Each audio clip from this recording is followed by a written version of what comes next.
மாதா தொலைக்காட்சி நண்பர்களுக்கு என் வணக்கமும் வாழ்த்தும். நண்பர்களே, இன்று மீண்டும் ஒரு பழமொழியோடு உங்களை சந்திப்பதில் மகிழ்ச்சி அடைகிறேன்.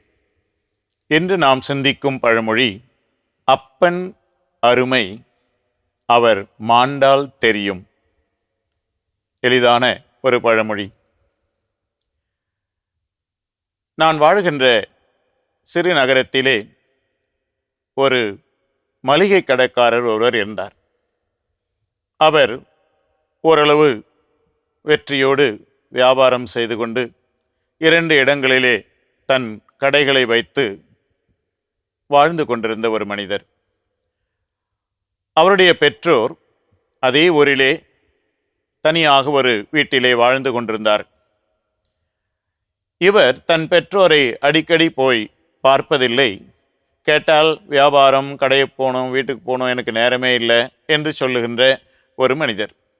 ஆனால் அவருடைய தந்தை தவறாமல் வாரத்துக்கு ஒரு முறை இவருடைய வீட்டுக்கு வந்து காலையிலிருந்து சாயங்காலம் வரைக்கும் இருந்து எல்லாரோடும் பேசி குழந்தைகளோடு விளையாடி திரும்பவும் மாலை நேரத்திலே தன் வீட்டுக்கு செல்வதையே ஒரு பழக்கமாக கொண்டிருந்தார்.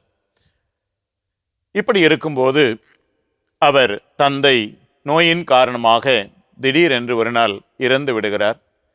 அடக்க சடங்கெல்லாம் முடிந்தது. அடக்க சடங்கு முடிந்து ஒரு 2-3 நாட்கள் கழித்து இந்த கடைக்காரர் மனிதரை நான் சந்திக்க நேரிட்டது.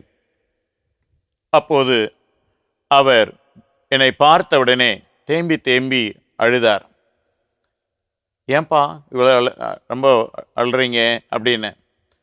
அப்போ தான் சொன்னார், ஃபாதர், அப்பன் அருமை அவன் மாண்டால் தெரியும் அப்படின்னு ஒரு பழமொழி சொல்லுவாங்களே, அதை இன்னைக்கு தான் நான் உணர்ந்து பார்க்குறேன். என்னுடைய தந்தை உயிரோடு வாழ்ந்த போது என் வீட்டுக்கு வாரத்துக்கு ஒரு முறை வந்து ஒரு நாள் முழுசும் இருப்பார். அப்போ அதை நான் பெருசாக நினச்சிக்கல.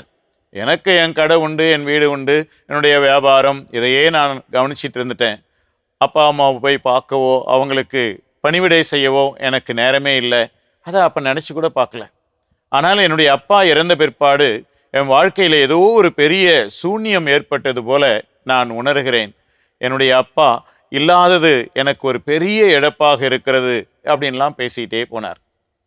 நண்பர்களே, அப்பன் அருமை அவர் மாண்டால் தெரியும் என்ற இந்த பழமொழி அவர் இறந்த பிற்பாடு அவரை பற்றி, அவரது அருமைகளை பற்றி, பெருமைகளை பற்றி நினைப்பதிலோ பேசுவதிலோ பயன் கிடையாது. மாறாக அவர்கள் வாழும்போதே அவர்களுக்கு நம்மால் முடிந்த சிறிய அளவிலே, எளிய அளவிலே அவர்களுக்கு நம் அன்பையும் பாசத்தையும் அவர்களுக்கு செய்ய வேண்டிய பணிவிடைகளையும் செய்து வாழ்ந்திருப்போம் என்றால் எவ்வளவு மகிழ்ச்சியாக இருந்திருப்போம் என்பதையே இந்த பழமொழி நமக்கு நினைவுபடுத்துகிறது. விவிலியம் கூட நமக்கு சொல்லுகிறது, உன் தாய் தந்தையை போற்று, அதுவே ஒரு மனிதனுக்கு தலையாய கடமை என்பதையும் ஆண்டவரும் நமக்கு சொல்லிக் கொடுக்கிறார் அல்லவா? நண்பர்களே, நம் பெற்றோர்களை பேணுகின்ற, அவர்களை சந்திக்கின்ற, அவர்களை மகிழ்ச்சிப்படுத்துகின்ற நமது கடமையை நாம் ஒருபோதும் தவற முடியாது. இந்த சிறிய பாடத்தை இந்த பழமொழியிலிருந்து கற்றுக்கொள்வோம். என்னோட சேர்ந்து அந்த பழமொழியை ஒரு முறை சொல்றீங்களா? அப்பன் அருமை அவர் மாண்டால் தெரியும். அனைவருக்கும் என் வாழ்த்தும் வணக்கமும். நாளைக்கு சந்திப்போமா?